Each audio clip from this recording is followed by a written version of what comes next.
꽃이 피기 시작하는 4월 2일 교사모 방송 시작하겠습니다. 사회를 맡은 한준이, 이은미 인사드립니다. 반갑습니다. 안녕하세요. 자, 오늘 초대 손님으로는 기본소득 국민운동본부 상임대표이신 김세준 교수님 모셨습니다. 교수님, 자기소개 좀 부탁드리겠습니다. 네, 저는 기본소득 국민운동본부라고 기본소득 실현을 목표로 열정가들이 모여있는 시민단체입니다. 거기에서 상임대표를 맡고 있습니다. 반갑습니다. 반갑습니다. 오늘 기본소득에 대해서 이야기해 주실 텐데요. 네. 기본소득 하면은 저희가 이재명 전 대통령 후보를 생각하지 않을 수가 없잖아요. 그렇죠. 혹시 이번 네. 대선에서는 어떤 역할을 맡으셨나요? 그러니까 언론에서 저희 기본소득 국민운동본부가 이재명 후보와 뭐 큰 관련이 있는 단체다라고 이렇게 좀 많이 보도가 됐는데, 그러다 예. 보니까 우리 단체와 후보 간의 뭐 직접적인 관계 이런 식으로 좀 많이들 생각을 하시는 것 같더라고요. 그런데 저희는 누구라도 기본소득을 실현하고자 하는 의지가 있는 정치인이라 그러면 같이 논의하고 뭐 같은 활동을 하고 뭐 그럴 의향이 있고 또 그렇게 왔고, 특히 이재명 지금 이제 상임 고문이 되셨죠. 근데 그분이야말로 성남시장하고 경기도지사 역임을 하시면서 기본소득을 실제로 실험을 하셨던 분이시잖아요. 그러니까 그분 하나의 그 상징적인 존재가 된 것 같아요. 우리나라 정치인들 중에서. 그래서 기본소득 하면 이재명, 또 이재명 하면 기본소득 이렇게 떠오르기 때문에 또 그런 말씀들도 좀 하셨고요. 그 다음에 특히 이번에 아주 중요 공약으로 좀 내세우셨잖아요. 그래서 예, 저도 맞습니다. 적극적으로 좀 응원했었어요. 저분이 당선이 되시면 어쨌든 기본소득이 일부든 전체든 뭐 시간의 문제는 있겠지만 실현이 되지 않을까 해서 상당히 좀 기대를 좀 많이 했는데, 어쨌든 좀 결과는 좀 안타깝게 되긴 했죠. 근데 그 기본소득 국민운동본부 차원에서 그 이재명 후보의 어떤 대선을 지원하거나 그런 건 상당히 좀 어려운 일이었거든요. 선거법상 문제도 있고, 그리고 저희는 이제 시민단체이기 때문에 정치단체가 아니라서 저희는 이제 개별적으로 기본소득이 실현되길 바라는 분들이 캠프 안으로 이제 많이들 들어가셔서 일을 하셨죠. 기본소득과 관련돼서. 그래서 저도 역시 그 기본사회위원회라는 후보 직속 조직이 꾸려졌었거든요. 거기에서 저는 부위원장 역할을 맡아서 그렇게 좀 열심히 활동을 했습니다. 네. 얘기를 들어보면 기본소득은 기본소득대로의 뭐 정책이라든지 이론을 가지고 있는 거고, 네. 이재명 당시 후보가 그거에 대해서 상징적인 역할을 했기 때문에 네. 서로 관계가 많이 있었고, 실제로 그 이 조직에서 캠프에 가서 일한 사람도 많이 있지만 네. 기본소득은 기본소득에 대한 방향성으로 간다는 네, 네. 얘기잖아요. 그렇죠. 네. 이번에 워낙 대선에서 기본소득 이슈가 좀 부각이 되고 커졌잖아요. 예, 맞습니다. 그러다 보니까 그 좀 대선과 뭐 밀접한 관계가 있는 것이다 이렇게 생각들 많이 하셨는데, 대선은 대선이고 끝났지만 그래도 기본소득 국민운동은 지속적으로 계속될 겁니다. 네. 아, 그러면 좀 궁금한 게 있는데, 네. 실제로 지금 윤 당선인께서는 아마 기본소득을 안 하실 거잖아요? 그러실 것 같아요. 아직 뭐 네. 공약 사항에서도 없었고 뭐 전혀 뭐 그런 예상이 안 되는데, 네. 그럼 우리 기본소득 국민운동본부에서는 네. 향후 앞으로 어떤 기본소득 운동을 펼쳐나갈 계획인지 좀 궁금해요. 아, 네. 원래 기본소득 국민운동본부가 출범한 지 이제 1년하고 4개월 됐네요.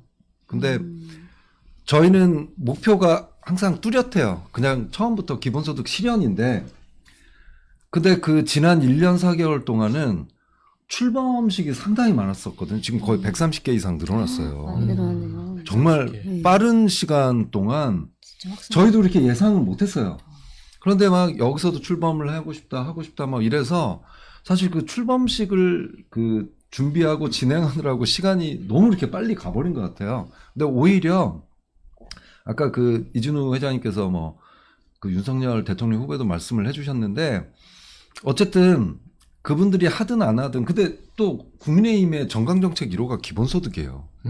네, 아마 모르신 분들 좀 많으실 텐데 그분들은 진짜 기본소득을 얘기했어요. 그래가지고 오래됐어요, 또 그것도. 근데 이번에 아마 대선 윤 후보님께서는 아마 그쪽을 신경을 뭐 안 쓰신 건지 모르겠지만, 어쨌든 그쪽 정당도 정강정책 1호를 했기 때문에 폐기한 것도 아니고 당연히 앞으로 얘기가 나올 것이고, 이따가 뭐 또 본론에서 말씀드리겠지만 그 기본소득은 얘기는 나올 수밖에 없어요. 지금 4차 산업혁명 시대고 그래서 이제 저희 기본소득 국민운동본부가 실현을 해서 제대로 뭔가를 할 때가 왔다고 저는 확신을 합니다. 그래서 저희는 앞으로 공론화 작업을 좀 많이 하려고 그래요. 왜 그러냐면 뭐 이진우 회장님도 그러시고 여기 좀 국장님도 계시고 그런데 그 전에 몰랐잖아요, 사실 기본소득. 지금도 많이 몰라요. 그렇죠. 사실. 근데 알고 나면 사람들은 찬성을 하게 되죠. 그렇기 때문에 이제 많이 알려야 되겠다. 네, 그래서 이 필요성에 대해서 좀 적극적으로 어필을 하고 이제 공론화 작업은 원래 경기도청에서 했었습니다. 그러니까 공론화라는 거는 쉽게 얘기해서 이제 알리는 거죠. 그리고 이제 법제화까지 가는 게 목표가 아니에요. 그렇죠. 네, 네. 법제화까지. 네. 그럼 만약에 뭐 찬성하지 않는 국회의원들도 상당수 되는 걸로 알고 있는데 네, 그렇게까지 안 되면 뭐 최종적으로는 뭐 국민투표 뭐 이런 것까지 생각. 그러니까 그런 게 이루어질 수 있도록 좀 압박을 해야죠, 저희는. 네.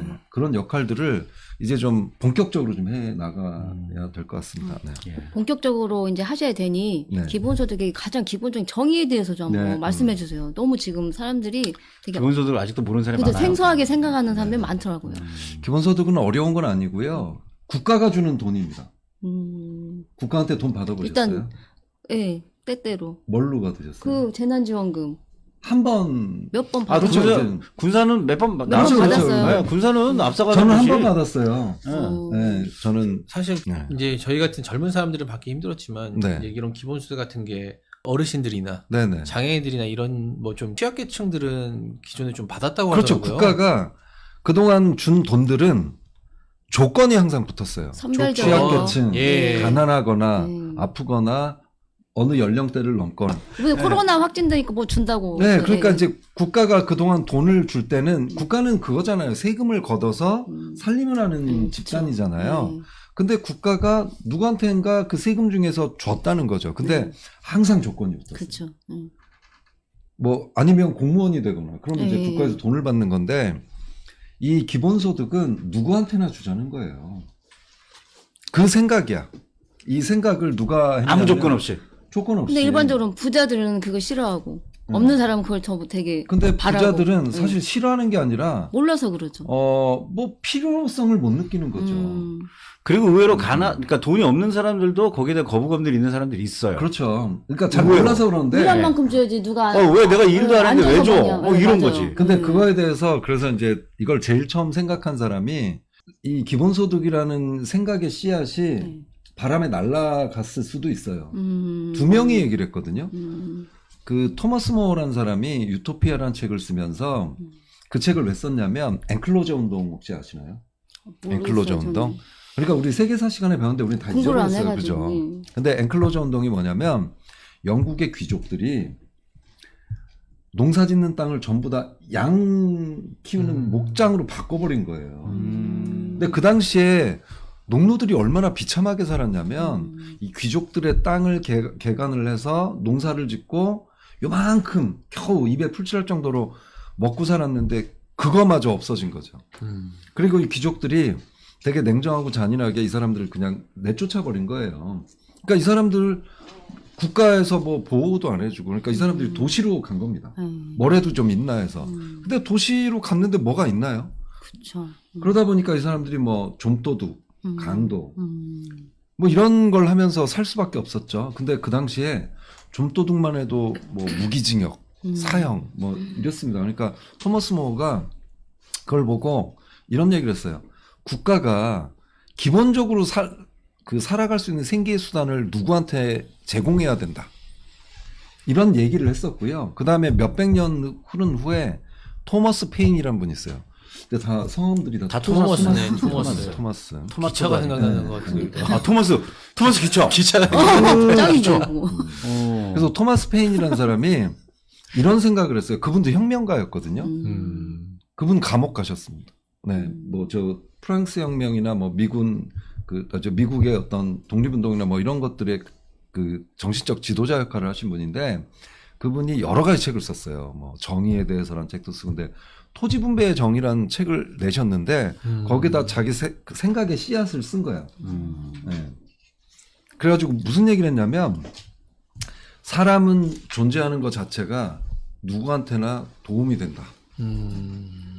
존재. 그냥 일을 하든 안 하든 우리가 존재하는 것 자체가 다 우리한 사는 것 자체가 이렇게 아침에 눈을 떠서 숨을 쉬는 것 자체가 세상에 기여하고 있는 거예요. 갓난아기 아무 일도 안 하는데 왜 아동수당을 줍니까? 갓난아기는 가장들한테 힘을 줘요. 그렇죠. 방긋방긋 웃고 그러면 아빠가 힘이 나서 또 더 열심히 해서 사회에 더 많은 부를 창출하고 그러면서 또 이 사람이 그런 생각을 했어요. 왜 이 땅을 개인들이 소유를 하지? 이 땅을 하나님이 주신 건데 인간 이외에는 누구도 그 땅을 소유하지 않잖아요. 예. 땅은 공공의 것인데 그러면서 그 사람이 공공의 뭐 여러 가지 뭐 공유자산 뭐 이런 표현을 쓰는데 그래서 이 땅은 소유하면 안 된다. 대신 그 땅을 차지하고 있는 동안 경작을 해. 만약 노동을 해가지고 옥수수를 생산해내고 그러면 그 경작물은 그 사람이 가져가도 돼. 근데 이거 땅은 그 누구의 것도 아니야. 그래서 이 땅에서 나오는 가치는 모두가 나눠야 된다. 이렇게 얘기를 한 거예요. 생각을 한 공인중개사 거예요. 사람 들으면 진짜 그렇죠. 네. 아니 그 당시에 네. 아니 근데 이 생각이 엉뚱한 생각일 수도 있어요. 말도 안 돼. 그리고 이 생각을 뭐 누구나 찬성했겠습니까? 뭐 급진적이다, 공산주의적이다 그랬겠죠. 그러니까 사람들이 이 생각을 바라보는 시각들이 다 다르죠. 자기 어떤 경제적인 이해관계나. 그런데 이 생각의 씨앗이 지금까지도 살아있다는 거예요. 예, 맞습니다. 아니 없어졌을 수도 있어. 그냥 아예 말도 안 돼. 그러고 뭐 그분 저기 뭐 감옥에서 있다가 뭐 돌아가시고 그 책에 대해서 아무도 관심 않고 아니면 누군가 관심 갖다가 또 없어졌을 수도 있죠.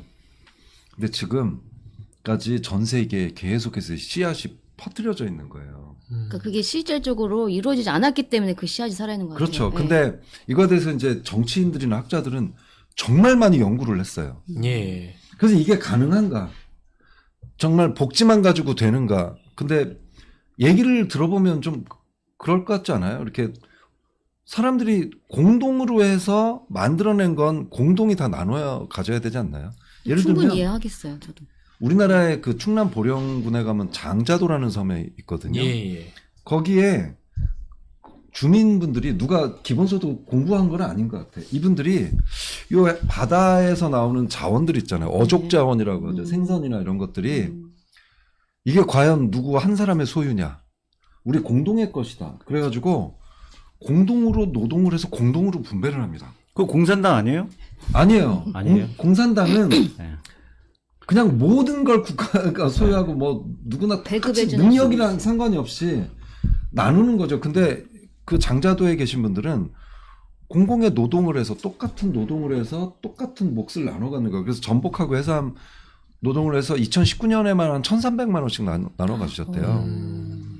그리고 전복하고 해삼요?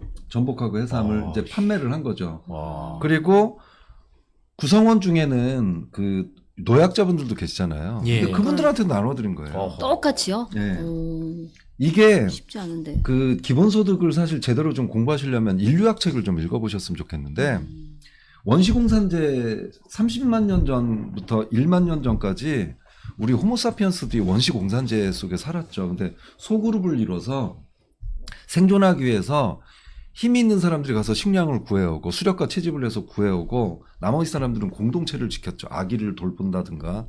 그래서 가져온 걸 똑같이 나눴어요. 너 일도 안 했는데 너 이걸 왜 먹어? 너 좀만 먹어. 이런 것도 아니고 그냥 당연한 거라고 생각을 했는데 인류에 그런 것이 사라진 거죠, 사실. 옛날에 있었다. 예, 옛날은 그 공공의 몫을 실현하고 살았어요. 그러다가 사유재산이라는 것이 발생하고 나서 그런 게 사라진 거죠.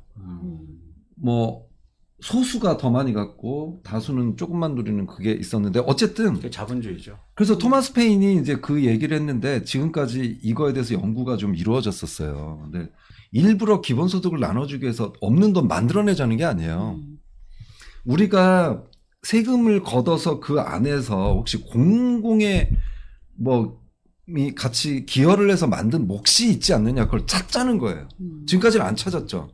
찾아서 혹시 있다 그러면 조금이라도 다 같이 나누자는 게 기본소득이거든요. 그러니까 조건을 다는 게 아니에요. 예. 그게 바로 기본소득. 국가가 주는 돈이면서 조건도 없고 근데 이제 이걸 연구한 사람들이 이왕 만약에 줄 거면 이제 가정이죠. 그냥 매달 주자. 현금으로 주자. 이제 이런 것들이 나중에 연구에 의해서 만들어져 온 거죠. 네. 그러니까 이제 나눠주는 이제 어떤 그 재원 마련은 공공의 부, 공유부를 나눠서 주자. 그러니까 예를 들어 뭐 알래스카에 있는 그 석유가 네네, 그렇죠. 뭐 그런 거. 네네. 예, 근데 우리나라 같은 경우는 뭐 데이터도 있을 거고, 네, 네. 뭐 국토세도 있을 거고, 뭐 이런 거, 네. 이런 내용인 거잖아요. 네. 예.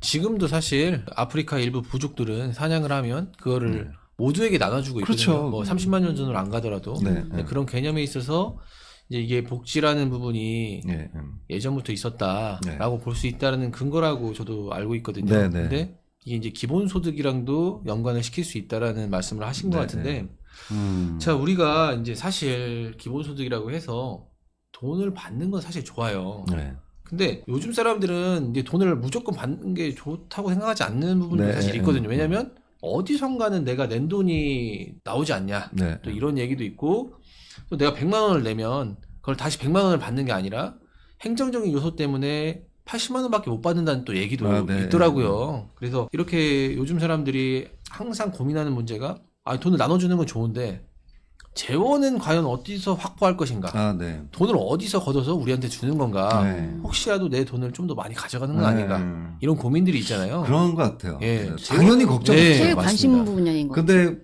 이거는 사실 얼마를 하느냐에 따라서 뭐 별도로 만든다거나 뭐 그런 게 있을 수도 있겠지만, 기본소득은 사실은 국민들이 처음에는 경험해보는 게 중요한 것 같아요. 아, 이럴 수도 있겠구나. 국가가 나한테 조건 없이 그냥 줬네? 액수가 얼마가 됐든. 예. 그 정도로 하려고 그러면 지금 우리가 가지고 있는 돈 이내에서 충분히 가능합니다. 예를 들면 1년에 50만 원을 준다고 한번 생각을 해봅시다. 그러면 이제 매달 한 4만 원 정도 나눠주겠죠. 50만 원. 부담 안 되는 금액이에요. 그러면 25조 원 필요합니다. 근데 우리나라 사람들이 우리나라가 얼마나 지금 경제 대국인지를 잘 모르시는 분들도 계시더라고요. 올해 우리나라 예산이 600조예요. 작년이 556조였습니다. 대한민국에서 어떤 정치적인 판단에 의해서 25조 원 충분히 만들어냅니다.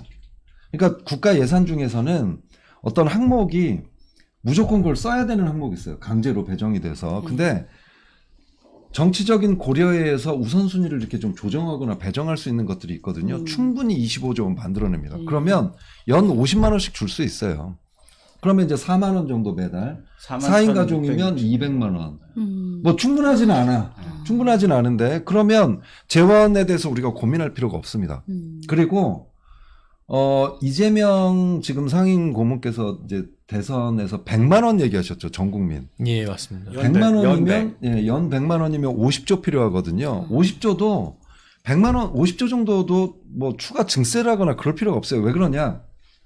25조 원은 아까 말씀하신 그 정도에서 하고, 나머지 25조 원은 연말정산 받으시는 거 있으잖아요. 많이 받으시나요?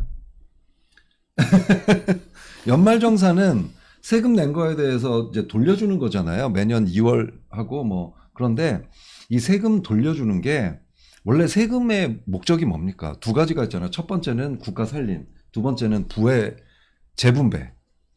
그러니까 많이 버는 사람들이 많이 내고, 이런 걸 이제 누진세라고 하죠. 못 버는 사람들은 조금 내고, 그래서 이걸 이렇게 나누는 역할을 해야 되는데, 우리나라에는 누진세 기능이 상당히 약합니다. 그러니까 세금으로 부를 분배하는 기능이 상당히 좀 약한 나라래요. 다른 나라에 비해서. 그 세금으로 분배가 이루어지지 않고 있어요. 근데 역진세가 그거죠. 더 버는 사람들이 더 가져가는 거. 연말정산이 역진세예요. 돈 더 카드로 많이 쓴 사람들한테 국가에서 더 많이 돌려주거든요. 그러니까 이 연말정산에 1년에 한 60조에서 80조 원 정도 이게 생기거든요. 60조에서. 근데 이 뭐 60조나 80조 중에서 한 25조 원 정도를 분배 기금으로, 그러니까 돈을 많이 받는 사람들이 좀 덜 가져가는 거죠. 그래서 요 50조 원 정도면 연 100만 원. 그럼 연 100만 원이면 그 모든 사람들이 그 절대 빈곤에서 벗어날 수 있죠. 뭐 송파, 그렇죠. 세모녀, 살인, 뭐 그런 것도 벌어지지 않고, 네, 그럴 수가 있죠. 네. 한 가정에 그 한 4, 정도. 50만 정도 책정이 되는 건가요? 네, 그래서 이제 이 정도로 이렇게 좀 단계를 늘려가는 게 좋지 않을까. 국민들이 받아보니까 생각보다 재원이 뭐 이렇게 많이 들어가는 것도 아니고 그냥 지금 있는 돈 가지고도 4인 가족 연 400만 원에서 충분히 우선순위를 쓰고. 이쪽으로 더 이렇게 네, 확보하는 게 중요한 네네. 말씀. 그러니까 사람들이 이제 인식을 하다가 요거는 우리 능력에서 좀 더 거두면 뭐 토지 뭐 보유세라든가 네. 이런 걸로 거두면 더 줄 수 있지 않을까. 그런 좀 점진적으로 늘려나가는 게 가장 합리적이지 않을까 싶어요. 그러니까 재원은 얼마를 매달 하느냐에 따라 좀 다른데 어쨌든 걱정 안 하셨으면 좋겠어요. 네. 기존에 있는 것들을 잘 이렇게 활용을 하고 플러스 알파로 이렇게 더 확산해가면 될 것 같은데요. 네. 그리고 한 가지만 좀 더 예, 말씀드리면 이 기본소득이라는 건 뭐 없던 걸 억지로 만들어낸 게 아니라 당연히 우리가 누렸어야 되는데 우리가 모르고 있었던 거를 국가한테 요구해서 받아내는 운동이거든요, 사실은. 재원은 네. 걱정 안 하셔도 된다. 재원은 걱정 안 해도 된다. 제가 필기하겠습니다.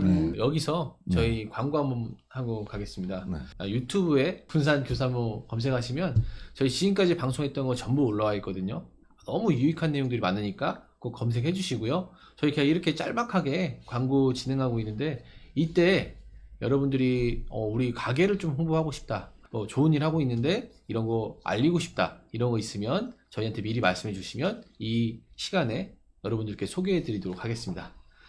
자, 그러면은 제가 이제 재원의 얘기에서도 좀 했지만 우리가 너무 새로운 것을 받아들이기 어려운 부분이 있잖아요. 그쵸. 그러니까 다른 나라에서는 이런 걸 어떻게 하고 있나, 아니면 네. 다른 나라에서 잘 진행되고 있는지 이런 걸 좀 말씀해 주실 수 네, 있을까요? 그 기본소득에 대한 실험들이 정말 우리가 알고 있는 것 이상으로 좀 많이 이루어져 왔죠. 그 토마스 페인의 그 생각의 씨앗을 실천하신 분이 아브라함 링컨 대통령입니다. 우리는 몰랐죠. 교과서에 노예 해방으로 알고 있는데 노예를 해방하고 땅을 나눠줬어요. 무상으로. 예. 그래서 이제 스스로 먹고 살 수 있도록 그러니까 생계 수단을 제공을 한 거죠. 그리고 요 생각을 또 발전시킨 분이 계세요. 그 미국의 마틴 루터 킹 목사님이 계십니다. 예. 이분이 미국에서 이 국민운동을 시작을 하려고 하셨어요. 그러니까 기본소득에서 학자나 정치인들이 논의하는 그 차원이 아니라 이제 국민들이 모여서 기본소득을 달라. 원래 우리가 당연히 받아야 될 그 공유불안 몫을 달라. 요청하는 운동을 시작하려고 하셨죠. 근데 그분이 돌아가셨잖아요. 예. 네, 안타깝게 돌아가셨는데 그분을 존경을 했던 한 정치인이 있어요. 그래가지고 내가 정치인이 됐을 때 이 기본소득을 실현을 해봐야 되겠다라고 한 사람이 알래스카의 주지사입니다. 이분이 알래스카에서 석유가 나온 거예요. 예. 이걸 공공의 몫으로 해야 되겠다. 공유부로 해야 되겠다 해서 지금 연 1,000불에서 2,000불 정도 나눠준 지 꽤 됐죠. 그리고 또 하나의 유전이 또 발견이 돼서 그것도 또 이제 기본소득 재원으로 해서 또 나눠준다고 하니까 2,000불 이상 또 되겠네요. 이런 정치인이 있어요. 그러니까 미국은 하나의 스테이트가 한 나라 개념이잖아요. 알래스카라는 나라에서 미국이 하는 주긴 하지만 나라의 어떤 차원에서 기본소득이 지금 실험이 아니라 이거는 진짜 실현이 된 거예요. 실제로. 그리고 많은 선진국들이 이게 재밌는 게 뭐냐면 기본소득 실험을 적극적으로 펼친 나라들이 다 복지 선진국들이야. 핀란드, 스위스, 그러니까 뭐 시도를 했거나 실험을 했거나 캐나다 이런 나라들, 미국. 복지 선진국들인데 이따 이제 복지에 대해서 제가 좀 말씀을 드리겠지만 이 나라들이 계속 실험을 해왔어요. 근데 다 성공적이었어요. 예를 들면 제일 먼저 실험을 시작한 데가 캐나다거든요. 캐나다의 매니토바 여기는 마찬가지로 일정 기간 동안 한번 해보자. 그래서 주 2개를 뭐 선택을 해서 경기도에서 지금 하듯이 농촌 기본소득을 주기 위해서 시범 사업을 했는데 괜찮았어요. 그리고 삶의 만족도도 높아졌고 자존감도 높아졌고 범죄율도 줄어들고 그런데 그게 스톱이 됐죠. 스톱이 된 건 그 기본소득이 실패를 해서 그런 게 아니라 정치적인 판단에 의해서 이제 정권이 교체되듯이 다른 분들이 이제 이 정권을 잡은 거죠. 그러면서 이제 실험을 중단하고 이런 실험들은 지금 계속 되었어요. 선진국에서 되었고 지금은 후진국에서 이런 실험들이 계속 이루어지는데 그 자금을 누가 되느냐? CEO들이 됩니다. CEO 미국의 뭐 유명한 뭐 우리가 알고 있는 그 CEO들이 있죠. 그분들이 기금을 마련을 해서 아프리카에서 하는 거예요. 아프리카라든가 이런 데서 지금 그렇게 되고 있고요. 실제로 이란, 몽고 이런 데도 우리가 뭐 생각지도 못했던 곳에서 뭐 천연 자원이나 이런 것들 계속해서 지급하고 있는 데도 있어요. 마카오도 마찬가지예요. 그러니까 이런 식으로 실험이 계속 지금 진행되어 오고 있습니다. 그렇군요. 제가 지금 얘기를 계속 하다 보니까 제가 전에 이렇게 배웠던 부분 중에서 부동산 관련해서 제가 좀 공부를 하다가 네. 미국에서는 서부 개척 시대에 땅들을 나눠줬잖아요. 네. 땅들을 막 나눠줬는데 그 땅들을 어쨌든 이제 국가 입장에서는 개간을 하든 뭐 공장을 짓든 뭘 하든 개발이 돼야 그게 가치가 있는 땅이 되잖아요. 근데 문제는 뭐냐면 또 철도가 개발되면서 네. 그 땅 가격이 엄청 오른 거예요. 네. 그러니까 기존에 땅을 받지 못한 사람들이랑 네. 땅을 받은 사람들이랑의 빈부격차가 네. 생기는 거죠. 다 똑같이 열심히 살았잖아요. 네. 그런데 땅을 받았던 사람은 물론 그때 당시에 가난했지만 땅을 받아가지고 열심히 누군도 노력했겠지만 부동산이 올라서 땅값이 올라가지고 부자가 되고 이런 관계 때문에 이거는 불평등하다. 네. 네. 예, 그래서 이거를 땅을 이제 뭐 국유화 해가지고 그거에서 나오는 거에 대해서 이렇게 해야 된다 이런 공부를 한 적이 있었는데 이런 개념이랑도 좀 네. 맞아 떨어질 것 같은 생각도 좀 네, 드네요. 맞아요. 그러니까 예를 들면 서울에 어느 한 곳에 지하철이 생기면 예, 그 주변에 땅값이나 집값이 엄청나게 오르거든요. 근데 그 지하철을 생기게 하도록 한 건 우리 모두의 노력에 의한 거예요. 세금을 걷고. 근데 그 세금을 들여서 공공의 것을 만들었는데 그 주변에 있는 사람들이 갑자기 부자가 되는 거죠. 예. 근데 그 몫은 사실 우리가 노력해서 지하철을 만든 거잖아요. 그것도 나눠야 되지 않을까요? 모두가 노력해서 만든 그렇죠. 건데 그래서- 일부 사람들만 네. 혜택을 그치, 보니까 그렇죠. 그러니까 그 중에서 세금을 해서 그게 바로 토지배당이라든가 이제 그런 개념들이죠. 네. 그게 바로 토마스 페인이 처음 얘기한 그 정신이에요. 그리고 저기 잠깐 말씀드리자면 중간에 그 설경영님께서는 네. 댓글을 평상시 원래도 기본소득에 관심이 있었는데 오늘 잘 배우시겠다고 네. 말씀을 하시면서 요즘 보면 상식이 거꾸로 가는 것처럼 보입니다. 나라가 국민을 위해 존재하는데 국민이 나라를 위해 존재한다는 전체주의적 생각이 많은 것 같습니다. 뭐 이런 네, 댓글도 남기셨습니다. 그 변호인의 영화에 보면 그런 내용이 나오죠. 국가란 무엇인가에 대해서 치열하게 막 법정에서 토론하는데 대한민국처럼 국가의 그러니까 권한이 아니라 권력 기관이 돼버린 거죠. 그렇죠. 그동안 군부가 잡고 뭐 그러면서 독재를 하고 그런데 사실 국가는 권한을 가지고 국민들을 위해서 봉사하는 단체죠, 사실은. 그렇죠. 그러니까 저희는 기본소득 국민운동본부는 국가에 요청하는 거예요. 공유부 찾아내, 너희들이. 네. 그게 저희의 역할입니다. 네. 그렇게 이해를 해주셨으면 좋겠어요. 그러면 기존의 그런 다른 복지와는 또 어떻게 다른지 좀. 그러니까 이제 복지랑은 완전히 다른 성격이에요. 근데 복지는 원래 있어야 되는 거예요. 그쵸? 그냥 일부러 제도를 만들 필요가 없어요. 누구나 풍요롭게 산다 그러면 복지 필요 없습니다. 근데 복지가 왜 생겼나요? 빈곤이라는 현상이 생기면서 복지가 탄생하게 됐는데 아까 그 도시의 이 엔클로저 운동으로 그 거린이나 강도가 된 사람들이 이제 도시에 너무 많이 밀려든 거죠. 그래서 그 영국에 있는 그 유럽에 있는 어떤 학자가 또 책을 쓴 거예요. 국가가 이 빈민층 계층들을 책임져야 되지 않는가. 그게 이제 복지의 시작이거든요. 그것도 생각의 씨앗이에요. 근데 지금 복지 당연하죠. 복지가 급진적인가요? 어떻게 생각하세요? 체제 전복적인가요? 복지라는 생각이 위험한가요? 이제는 뭐 너무 당연해서. 당연하죠. 네, 너무 당연해서. 근데 그 당시에 이게 위험한 생각이었어요. 그래가지고 이 책을 쓴 젊은 학자였는데 이 사람이 숨어 다녔대요. 이 책이 세상에 알려줄까봐 너무 두려워한 거예요. 왜냐? 그 당시에는 복지라는 게 없었어요. 국가에서 빈민들은 너무 많았는데 누가 복지를 했냐면 종교단체에서 자선사업으로 귀족들한테 돈을 받아서 가난한 사람들을 이렇게 좀 구제하고 그랬었거든요.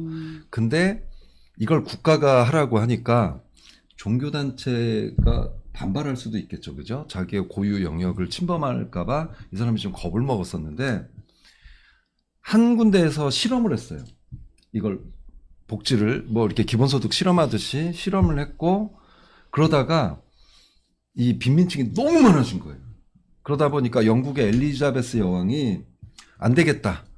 국가에서 책임지자. 대신 그걸 한 거야. 일을 할 수 있어 없어. 할 수 없는 사람들은 국가가 먹고 살게 해주고 일을 할 수 있는 사람들은 일을 준 거죠. 이게 바로 공공부조라는 겁니다. 공공부조. 네, 지금 대한민국에 공공부조 있어요. 네.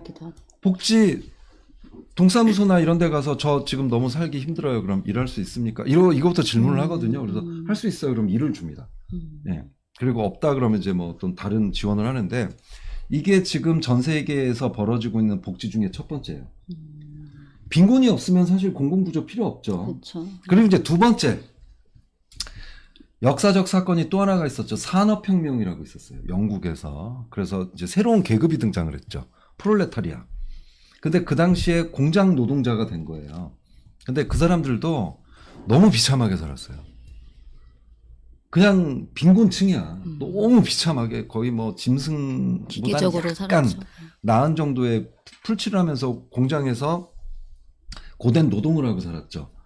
그런데 이분들이 공공부조 혜택에서 제외가 된 거예요. 공공부조를 받아야 되는 정도의 삶을 살고 있는 분들인데 국가에서 법을 개정을 한 거죠. 영국에서. 당신들은 공공부조 혜택을 받을 수 없어. 월급 받잖아.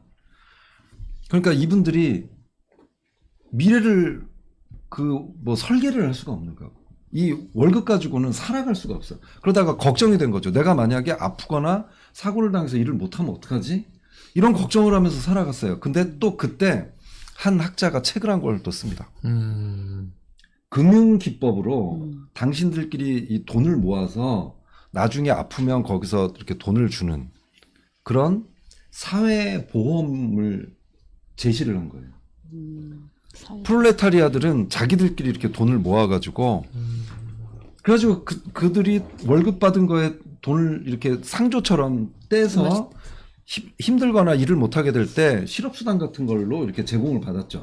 근데 이걸 국가가 흡수한 거예요. 프랑스, 독일 같은 나라에서. 그래서 지금 사회보험. 그래서 우리나라도 지금 4대 보험 있죠. 네. 건강보험, 국민연금, 그 다음에 또 뭐 있죠? 이렇게 고용보험, 뭐 고용보험 이런 거, 산재. 예. 이게 바로 그 당시에 그 금융기법 프롤레타리아들이 그 학자에 의해서 했던 그게 국가에서 흡수를 한 거죠. 그래서 지금 우리나라 사회보험이 있죠. 그 당시에 그 책을 쓴 사람도 감옥에 잡혀갔습니다. 급진적인 생각을 했다고. 그래서 감옥에서 그 의문사를 당했어요. 의문사. 네. 요즘도 그러니까 새로운 노예 해방이든 무상급식이든 공공부조든 사회보험이든 처음에 나왔을 때는 다 위험하다는 얘기를 항상 들었어요. 선구자들인 그렇죠. 네. 근데 그게 어떤 리더에 의해서 실험이 이루어지고 국가의 제도로 실현될 때까지는 상당한 시간이 걸렸습니다. 하여튼 이건 복지는 이거예요. 우리의 삶을 보장하는. 네. 특히 사회보험이란 급여 소득을 받는 사람들을 위한 제도죠. 그렇죠. 급여가 끊어지면 어떻게 합니까? 우린 못 살죠. 예. 그래서 이 두 가지가 완성이 된 거예요. 근데 지금 왜 갑자기 기본소득 논의가, 그동안 우리는 기본소득 없어도 살았어요. 예. 누구에게나 일자리가 주어지고 뭐 금융소득도 있었고 뭐 부동산 소득도 있고, 특히 뭐 급여소득을 받는 사람들이니까 기본소득 뭐 괜찮네. 근데 필요를 못 느꼈죠. 근데 요즘 특히 대한민국에서 복지만 가지고는 안 돼요. 이제 4대 보험을 낼 수 없는 사람들이 너무 많아졌어요. 맞아요. 중산층들이 비정규직화되고, 요즘 노동을 보면 예전처럼 그냥 고용주간에 뭐 60세까지 정년을 보장하고 4대 보험 들어주고, 그렇지 않은 노동들이 너무나 많아졌어요. 플랫폼 예. 노동도 생겼죠. 프리랜서들도 있고 막 다양하게. 그래서 우리나라 중산층들이 더 이상 4대 보험을 감당하지 못할 수준까지 왔어요. 다들 힘들게 살거든요. 그렇죠.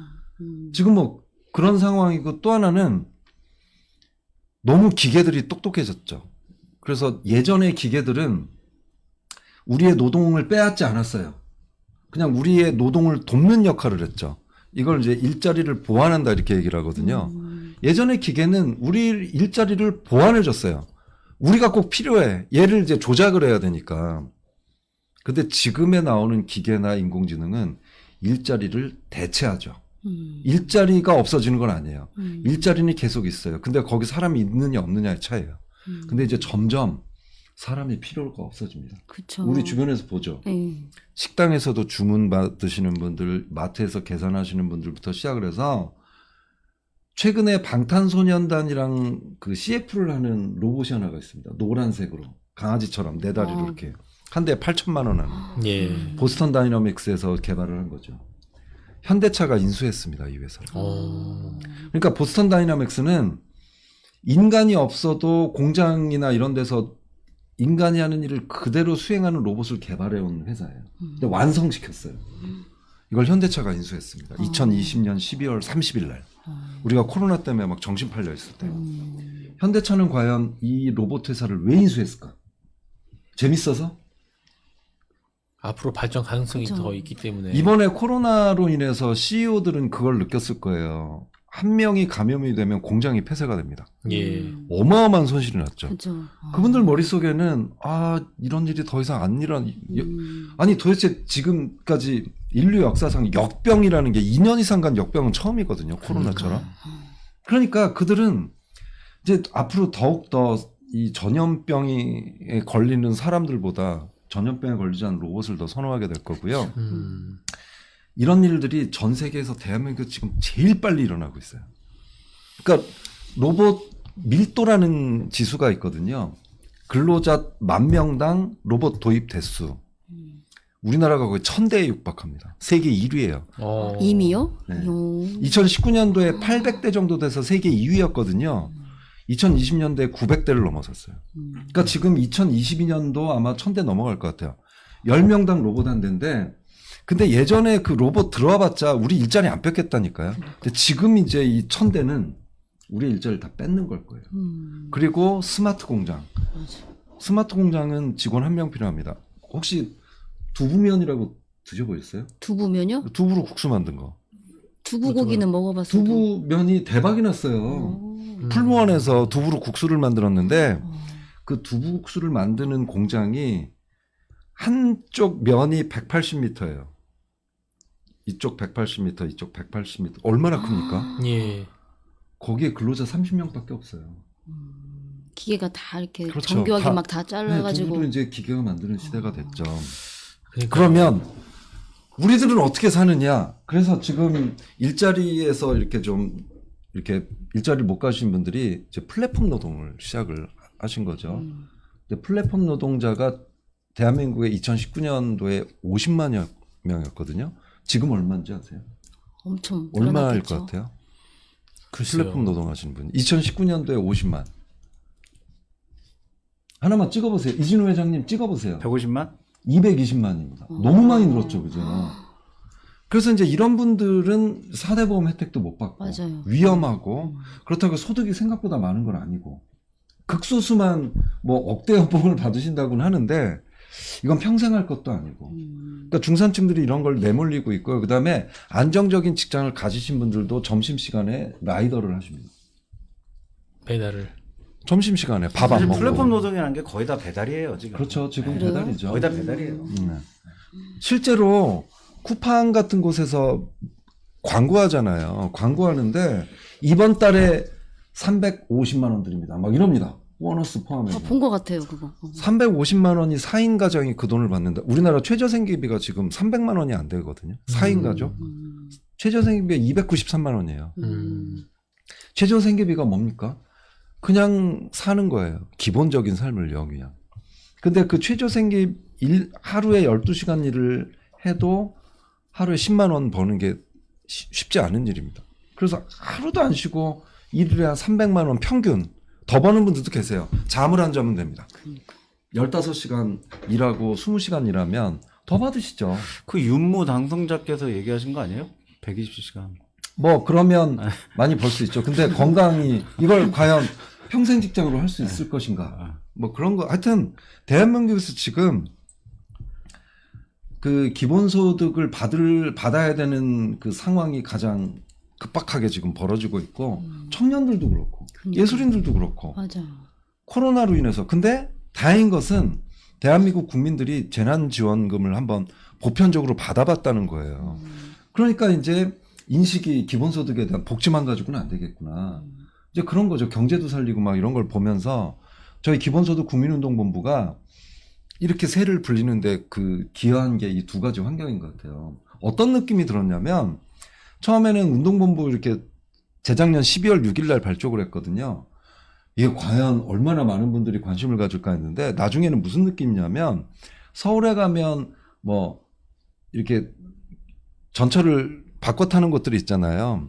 뭐 환승역이 있는데 뭐 교대역 이런 데 출근 시간에 가보면 내가 걷지 않는데 나는 앞으로 나갑니다. 그리고 난 전철을 타 있어. 사람들이 막 너무 많아가지고 이렇게 있어도 나는 이렇게 가서 전철을 타요. 약간 그런 느낌이 들었어요. 우리 시골 사람들 잘 몰라요. 그거. 그렇죠. 그러니까 너무 사람이 많아서 우리는 몰라. 살짝 공감 출근 못했어. 시간에 출근 공감 안 시간에 되지, 뭐. 내가 안 걸어도 나는 앞으로 나간다니까요. 그냥 집단으로 그런 느낌이 들었어요. 출범을 하는데 우리는 특별한 노력을 안 하는데 막 사람들이 모여서 기본소득 합시다 하면서 우리를 뒤에서 막 밀어줘서 지금까지 온 느낌. 사람들의 열망이 뭉쳐 있다. 네, 그럼요. 막 뭐 손을 잡고 이거 꼭 성공시켜 주세요 하면서 뭐 성남에서 떡볶이집을 오래 했는데 이번 코로나로 문을 닫았는데 답답해서 여기 출범식 와봤다 하는 아주머니도 계셨고 그 집 맛있나요? 떡볶이? 문을 닫으셨대요. 네, 네. 코로나 때문에. 아이고. 그래서 뭐 그런 분들의 열망 하나하나가 모여서 지금 기국보는 전국적인 단위의 굉장히 큰 세력을 가진 걸로 발전을 하고 있죠. 여기 계신 분은 다 지금 후원금 내고 계시지 않으시나요? 저는 냅니다. 네. 저분은 뭐 낼 수밖에 없는. 저는 참 이거 지금 말씀을 들으면서 굉장히 아이러니하다고 생각하는 게 뭐냐면, 대한민국 경제대국, 전 세계 경제대국 몇 인지 아세요? 혹시 이은미? 10위 안에 드는 걸로 알고 있는데. 네, 10위권이에요. 네. 그러면 엄청 잘 사는 나라거든요. 그러니까요. 진짜 예전에 우리 상상도 못했어요. 우리가 지금 일본을 경제력으로 거의 뭐 따라잡았다 뭐 이런 얘기들 나오는 거 보면 정말 어마어마한 경제 대국인데 지금 우리 김세인 교수님 말씀을 이렇게 듣자 보면 진짜 중산층은 완전히 몰락하고 있는 거거든요. 그러니까 그러면- 국가는 부자인데. 예, 그럼 과연 우리들은 무엇 때문에 사느냐는 질문을 좀 스스로에게 할 때가 온 것 같아. 우리 왜 사는 거예요, 도대체? 복지에 대해서 이제 좀 마무리를 해야 될 것 같은데 결국 지금 이진우 회장님 말씀해 주신 것처럼 우리는 지금 이제 고민해야 돼요. 상황이 이럼에도 불구하고 복지 선진국으로 가야 되느냐? 아니면 뭔가 새로운 걸 해야 되느냐? 복지는 지금 상태 정도로 유지하고 그런데 우리처럼 고민하다가 복지 선진국으로 간 나라들이 있죠. 프랑스, 캐나다, 스위스 이런 나라들이 우리나라의 복지 수준의 한 3배 정도를 가지고 있는 나라들이에요. 네. 그래서 우리나라 복지 수준이 지금 어느 정도냐면요. OECD 평균 국가의 미치죠? 꼴찌입니다. 꼴찌. 네, 미치죠. 그리고 OECD 평균의 딱 절반이에요. 네. 우리나라가 복지 수준이 12% 정도. 근데 이렇게 낮은 이유가 뭐냐면 복지 수준 높이려고 그러면 증세해야 돼요. 기본소득은 증세 안 해도 시작할 수 있잖아요. 그렇죠. 복지는 지금보다 높이려면 증세해야 됩니다. 근데 이 증세를 해야 될 사람들이 점점 사라지고 있다는 거죠. 증세를 부담해요. 또 우리나라는 지금 국민 부담률이 프랑스에 비해서 절반 정도예요. 그러니까 사회보험이나 공공부조나 이런 걸 그 부담하는 그걸 국민 부담률이라고 하는데 우리나라는 20%대예요. 근데 프랑스가 우리나라에 비해서 그 복지 수준이 한 뭐 2.5배 정도 되거든요. 거기가 복지 수준이 거의 30%를 넘어가죠. 우리나라는 12%인데 거기가 국민 부담률이 45% 정도 됩니다. 우리보다 두 배를 부담을 내만큼 하는 복지도 거예요. 좋아진다는 얘기죠. 그렇죠. 네. 근데 그래서 프랑스가 갔어. 우리도 부러워했잖아요. 그런 복지 선진국들을 해서 그 나라는 가봤어요. 그럼 그 국민들이 이렇게 부담을 많이 하고 복지 수준이 우리나라보다 거의 뭐 2.5배, 3배 육박하는데 거지들이 더 많다고 들었어요. 이 사람들이 행복하게 살고 있느냐, 풍요롭게 살고 있느냐. 네. 그 프랑스 국민 인구의 13%가 지금 빈민층이에요. 네. 상당하네. 13%. 그리고 작년에 이제 그 기본소득에 대한 책이 나왔는데 프랑스에서 이 연구하신 분이 쓰신 책이에요. 근데 거기 보면 여전히 거기는 공공부조의 혜택을 못 받는 분들이 태반이래요. 빈민이지만. 그래서 왜 못 받느냐? 몰라서 못 받고 아는 사람들도 못 받는데 왜 그러냐? 공공부조라는 건 정기적으로 내가 얼마나 가난하고 무능력한지를 증명해야 돼요. 호소하고. 저 너무 무능력하다니까요. 그래 일을 하면 안 돼. 일을 안 하면 되죠. 일을 하면 또 돈을 안 줘. 네. 음. 그러니까 이분들이 자존감이 정기적으로 음.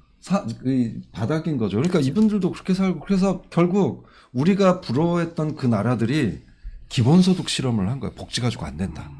캐나다도 우리나라보다 복지 수준이 2배가 높은 나라인데 기본소득 실험을 하고 2021년 6월 1일자 조선일보 보수 언론이죠. 거기에 캐나다 의회 사무관이 인터뷰한 게 나옵니다. 기본소득으로 빈곤 문제를 해결했다. 실험으로 만으로도. 그러니까 이제 선진국도 복지만 가지고는 안 된다는 걸 아는 거예요. 근데 우리가 그 복지 선진국을 뭘 갈 수 있어요. 자, 간다? 지금보다 2배 세금 내야 됩니다. 할 수 있어요? 우리 지금 할 수 있나요? 플랫폼 노동 하시는 분들이 지금보다 어렵죠. 세금 2배로.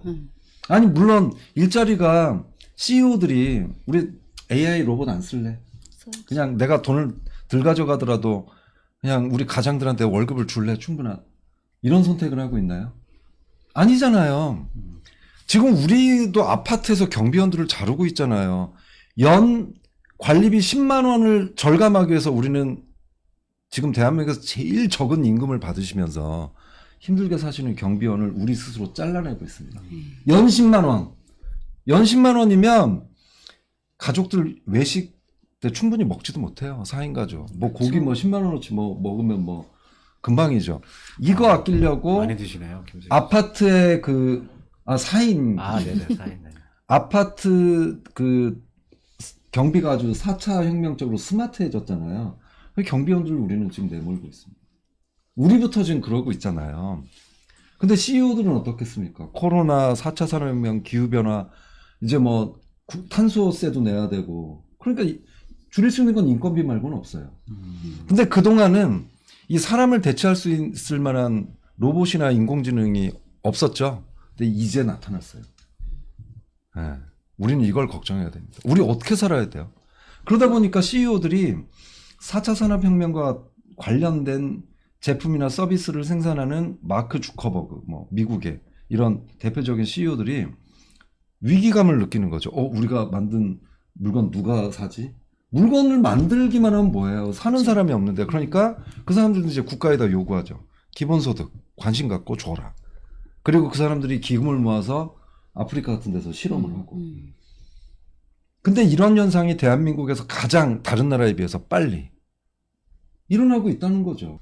우선 저는 기본소득에 대해서 찬성하는 사람이고요. 그 기본소득에 대해서 더 정확하게 알기 위해서는 기본소득을 반대하는 사람들의 의견을 또 들어보지 않을 수가 없단 말이에요. 네. 자, 어떤 사람들은 이런 얘기를 해요. 우리나라 국민들은 국민성이 너무 좋아가지고 네. 한 사람당 뭐 200만 원씩 주게 되면 그 돈을 허튼 데 안 쓰고 네. 자기 꿈을 이루는 데 쓸 것이다. 네. 그게 이제 기본소득이 뭐 그렇게 되는 개념이라고 보는데 사실 그렇지 않거든요. 제 주변에서도 기본소득 주면은 그걸 토토를 하는 사람도 많을 것이다. 오히려 더 많을 것이고, 실제로 지금 중소기업이라든지 저희 같은 소상공인 같은 경우는 일할 사람을 구하기가 힘들어요. 왜냐하면 지금 뭐 6개월에서 1년 정도 일을 하면 실업급여가 나오잖아요. 그러다 보니까 젊은 사람들이 잠깐 그 기간만 뭐 일을 하고 그냥 그만둬버리고 실업급여로 뭐 몇 달 맞아요. 생활하고 이렇게 하다 보니까 일자리를 구하기 힘들거든요. 근데 이게 원래대로 따지다 보면 그 실업급여는 진짜 최후의 수단에 그 사람들이 생계를 유지하기 위해서 하는 거잖아요. 네. 근데 현실적으로 보면 그걸 악용해서 그렇게 사용하는 경우도 굉장히 많단 말이에요. 네. 제 생각에는 그렇게 반대하시는 분들이 말하는 뭐 진짜 기본소득이 나오면 진짜 자기 꿈을 위해서 쓰는 사람들은 굉장히 일부분일 것이고, 대부분의 사람들이 나태해지거나 네. 또 대부분의 사람들이 그거를 뭐 도박이나 유흥에 탕진할 것이다. 결국엔 그 돈이 우리가 생각하는 방향으로 가지 않을 것이다. 이렇게 얘기하시는 분들이 많거든요. 네. 그거에 대해서도 한 말씀 해주시겠어요? 저는 이 돈을 어떻게 쓰든 저는 상관이 없다고 생각을 해요. 왜냐하면 내 몫이야. 원래 내가 일을 하든 안 하든 그냥 내가 살아가면서 기여한 바에 대해서 받는 거예요. 예를 들면 이제 이런 얘기를 하죠. 아무것도 안 한 사람한테 기본소득을 줘야 되냐. 일하지 않는 자의 먹지도 마라. 성경에도 나오죠. 그렇죠. 근데 사람은 아무것도 안 하는 게 아니에요. 우리가 아침에 눈을 떠서부터 감을 때까지 이 사회에 기여를 합니다. 예를 들어서 아침에 눈 뜨면 제일 먼저 뭐 하죠? 화장실 가잖아요. 그 전기 쓰잖아. 맞아요. 화장지 우리가 쓰죠. 전기를 쓰면 한국전력공사라는 곳은 우리한테 비싼 전기를 받아가요. 물론 우리 좀 쌉니다. 아직 민영화가 안 돼서. 근데 기업보다는 우리가 더 많이 내요. 그러면 우리가 전기를 써서 낸 돈을 가지고 한전은 기업들한테 혜택을 주는 거예요. 싼 전기를 공급을 해서 우리나라 제품이 해외 시장에서 경쟁력을 갖추도록 돕고 있습니다. 우리가 전기를 쓰면 기업이 도움을 받아요. 그리고 우리가 가만히 누워있으면서 뭐 하죠? 빅데이터 생산하잖아요. 21세기. 그쵸. 그래서 쿠팡이 먹고 살잖아요. SNS, 맞아요. 아마존도 먹고 살고. 그 다음에 우리가 휴가를 가는 동안 기업에서 너 휴가 가니까 월급 안 줘 그러나요? 왜 휴가 가는데도 수당을 주죠? 휴가를 가면 우리가 그냥 집에서 아무것도 안 하고 이렇게 있나요? 이렇게 휴가 동안? 어디 펜션이라도 가서 그 지역을 살리고.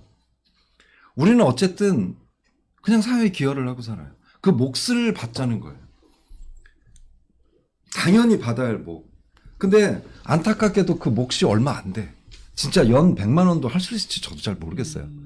많은 분들이 좀 적극적이신 분들이 연 50만 원까지 한다고 그러는데 이게 10년이 걸려서 할 수 있을지 저도 모르겠어요. 다만 100만 원, 200만 원 정도면 우리나라가 경제 이 규모상 충분히 버틸 수 있는 돈이고 증세가 필요도 없고 뭐 목적세 이런 거 도입 안 하더라도 지금 예산에서 충분히 할 수 있는 돈이고 적어도 사람들이 인식할 수 있게 하고 적어도 아니 뭐 저기 뭐야 100만 원 받아가지고 그때 그랬잖아요. 성남시에서도 청년들한테 수당 준다 그러니까 이거 가지고 데이트하고 데이트라도 해야지 활기를 찾죠.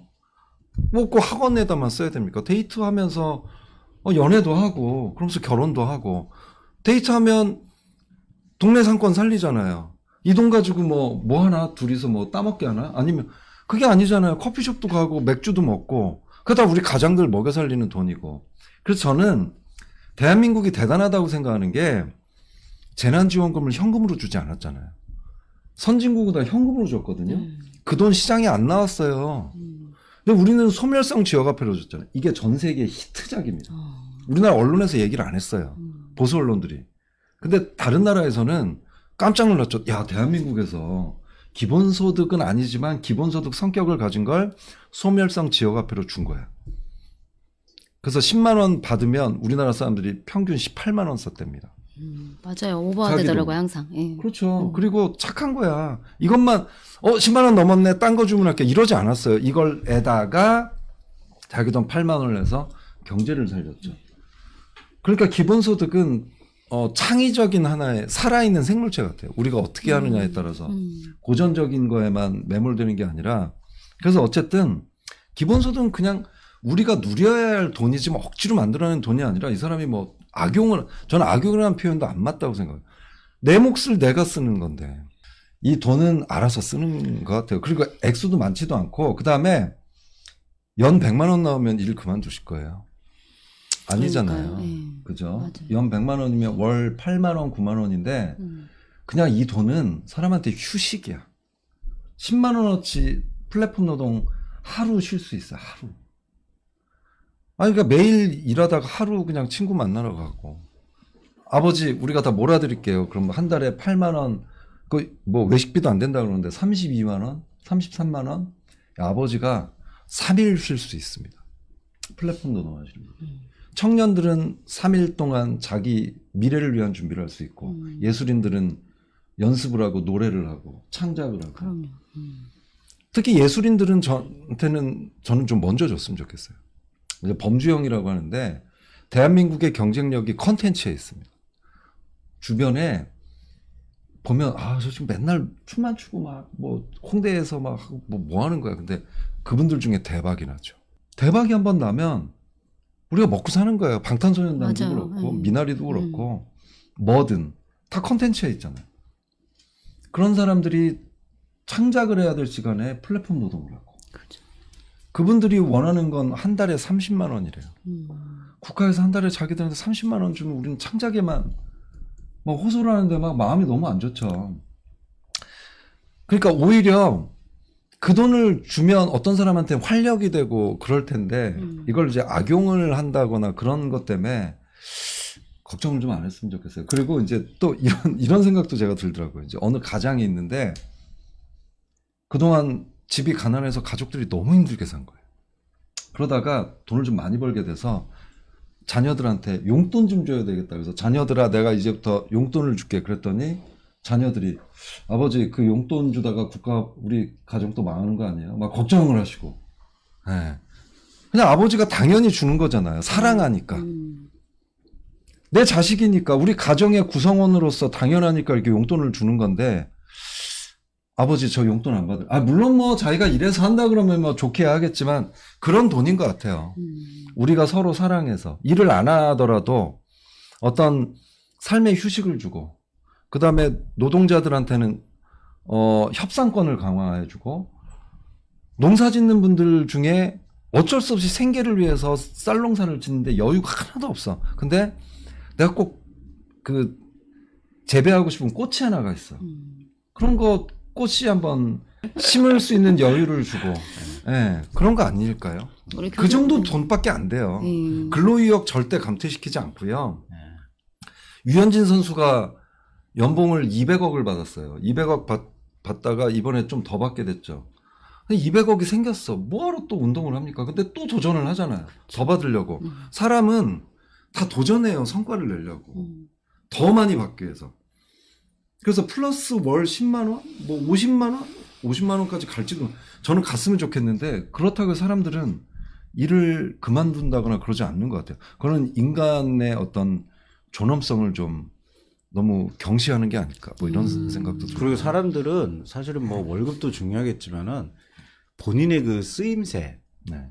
거기서 굉장히 많은 만족을 찾게 되고 얻어지는 건데 점차적으로 이제 4차 산업혁명 오고 그러면 그 부분에 대해서 사람들이 굉장히 많은 허탈감을 갖게 될 거예요. 뭐 돈을 벌고 안 벌고를 떠나서 과연 나는 이 사회에 무슨 존재인가? 왜냐면 일자리가 없어서 일을 못하고 아무것도 못하니까 이제 그런 부분도 많이 우리가 고민해야 될 때인 것 같아요. 네, 그래서 이제 하나만 더 말씀드리면 지금 그 말씀인데 그래서 정부가 커져야 됩니다. 그러니까 정부가 많은 공공의 일자리를 자꾸 만들어내서 기본소득 받으시는 분들이 그냥 아무 일을 안 하는 게 아니라 사회에 기여를 할 수 있는 기회를 줘야 되거든요. 그래서 기본소득은 큰 정부가 필요해요.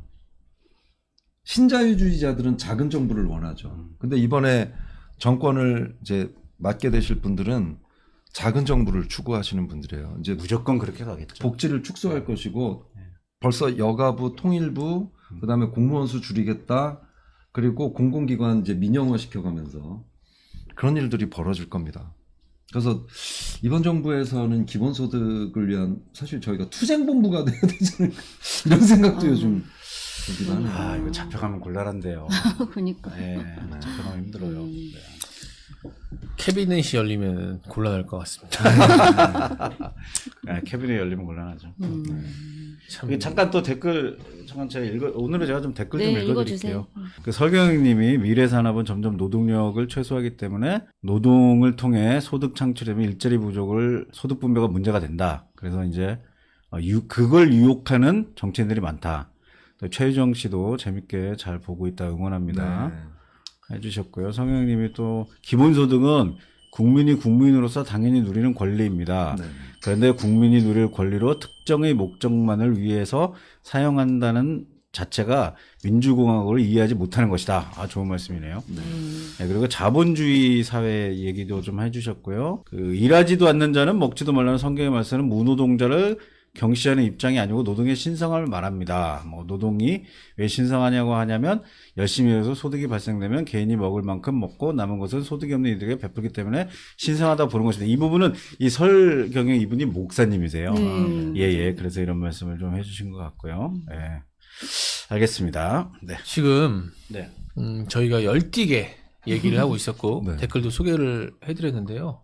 오늘 특별한 손님이 한 분 오셨어요. 아, 연예인이신가요 혹시? 연예인보다 조금 예뻐요? 더 일단 잘생기신 분이에요. 아, 남자군요. 또 대단하신 분이라고 또 할 수 있을 것 같은데요. 네.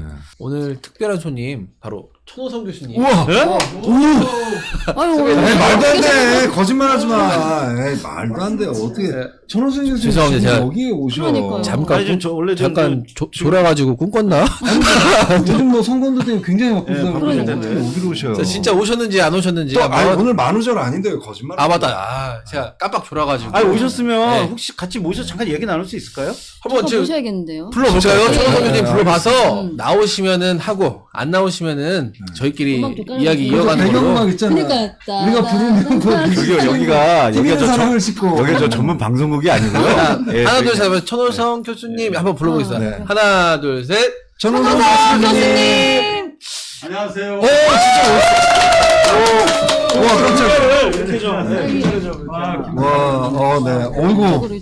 다시 한번 큰 박수 한번. 네. 고맙습니다. 고맙습니다.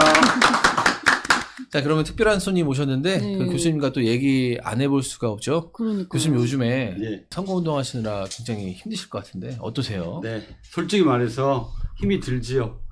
그렇지만 어차피 고맙습니다. 어차피 출사표를 던졌고 기왕에 하는 일이라면 즐겁고 유쾌하게 하려고 하루하루를 즐겁게 뛰고 있습니다. 저도 교수님의 정책이라든지 이런 거 많이 연구하고 공부도 해봤는데 아 굉장히 좋은 것들이 많더라고요.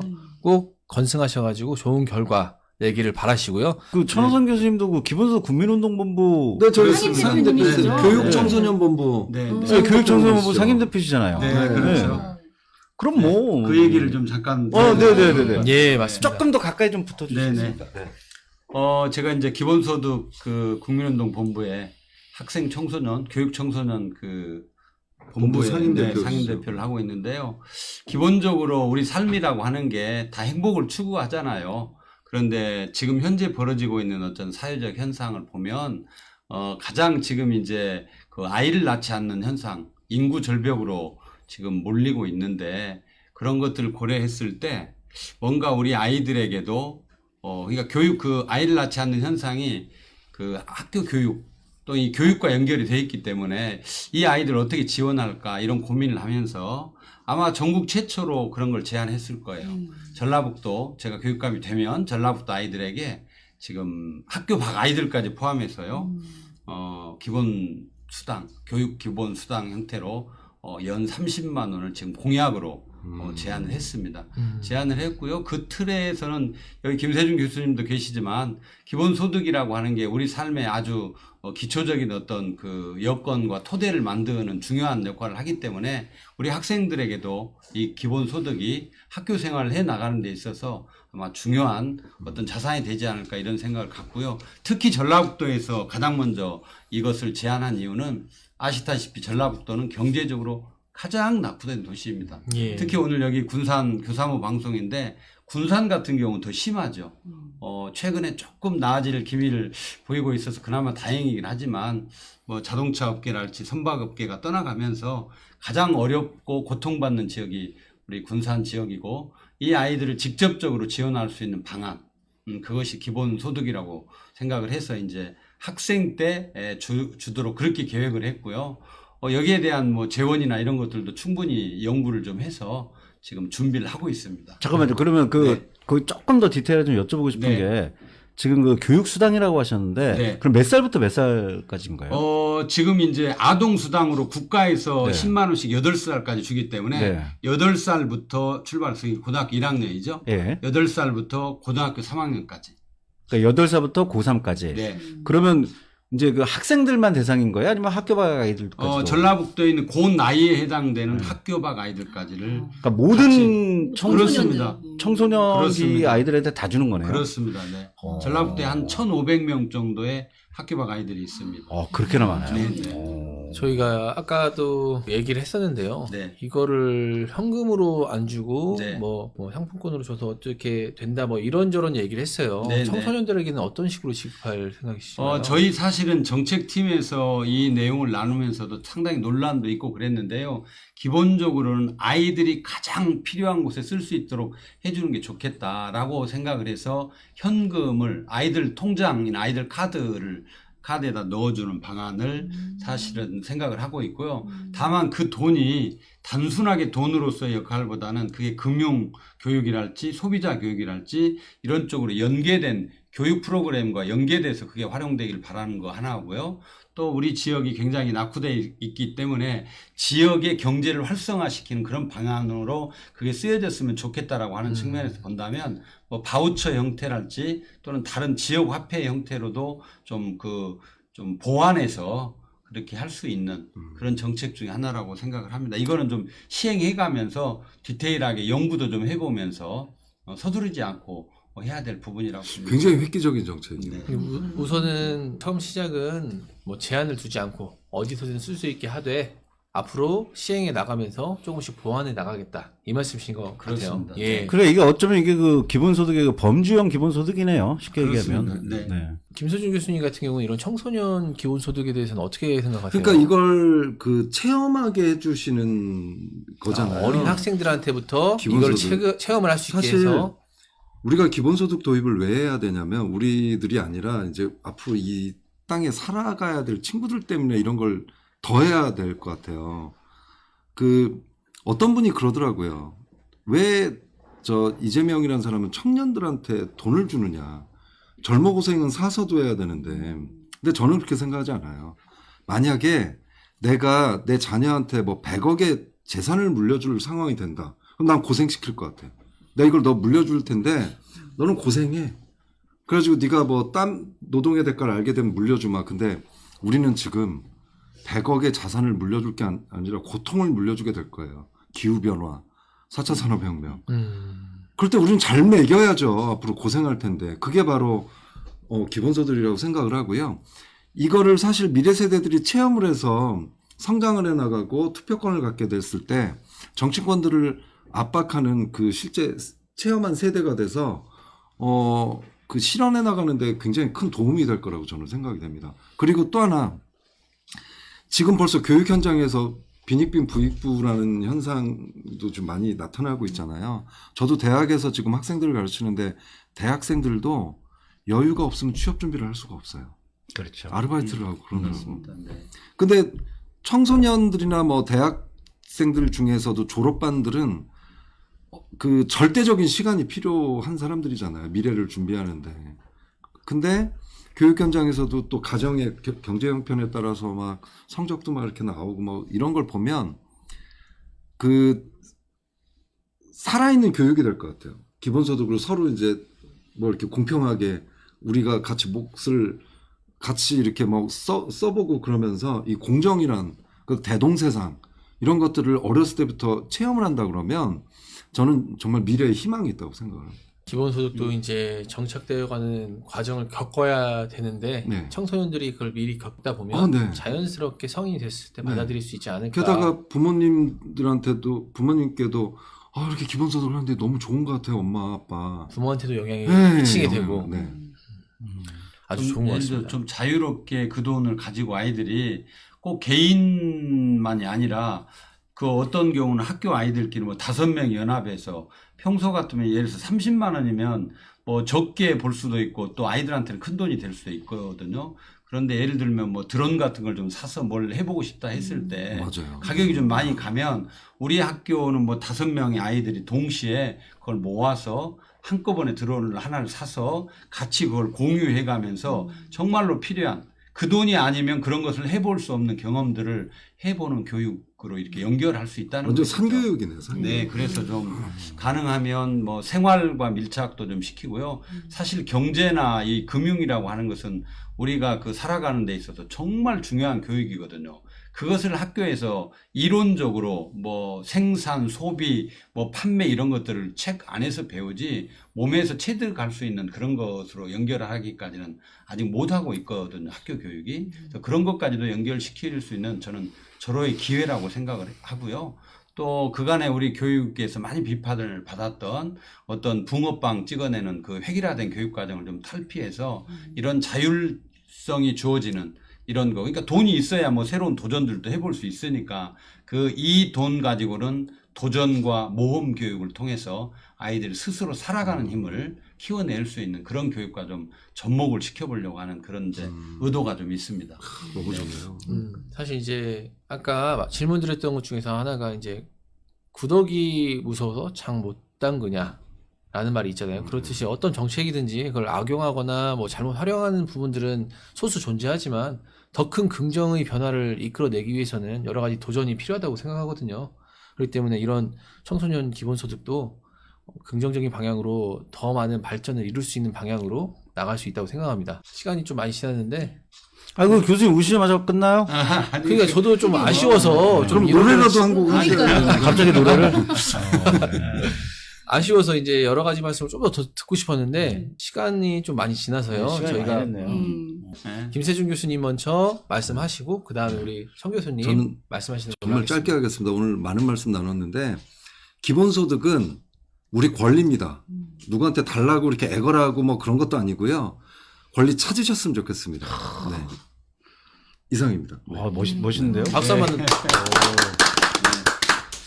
그러게요. 저 오늘 일정을 하면서 특히 김세준 교수님 제가 평소에 존경하고 특히 기본소득과 관련해서는 우리나라에 가장 권위 있는 분이십니다. 이 교수님께서 우리 지역에 오셔서 우리 여러 가지 방송도 해주시고 또 저를 또 응원도 해주신다라고 하는 그런 개인적인 사실 말씀도 있으셔서 제가 어떤 일정보다도 여기는 꼭 와야 되겠다 이렇게 생각을 해서 오늘 부안에 갔다가 오늘 좀 일정이 좀 늦었는데요. 이 방송하시는 시청자분들께 꼭 이 말씀을 드리고 싶어요. 어려움 속에서도 우리가 새로운 그 기회를 만들 수 있다라고 저는 보거든요. 어려울 때 우리 주변도 한번 성찰해보고 다시 우리가 어떤 곳을 향해서 나아가야 될지를 한번 점검해 보는 것들은 우리가 더 확실하게 멀리 갈 수 있는 어떤 방안이 될 수도 있다. 이렇게 생각을 하면서요. 평소에 우리 교사모 방송에서 다양한 분들이 오셔가지고 얘기를 하시잖아요. 우리 지역사회에 아주 좋은 역할을 해내는 방송으로 성장하실 수 있도록 저도 옆에서 응원하겠습니다. 고맙습니다. 네. 이제 두 분 말씀 들었고 오늘 생각을 좀 많이 하게 되는 오늘 방송이었던 것 같아요. 그래서 오늘 마지막 멘트 제가 준비했는데요. 지금의 기본소득은 씨앗을 심는 과정이라고 생각합니다. 요즘에 꽃이 피는 계절이 왔잖아요. 이 기본소득도 언젠가 꽃이 피기를 기원하면서 오늘 방송 마치겠습니다. 오늘도 시청해주셔서 너무 감사합니다. 감사합니다.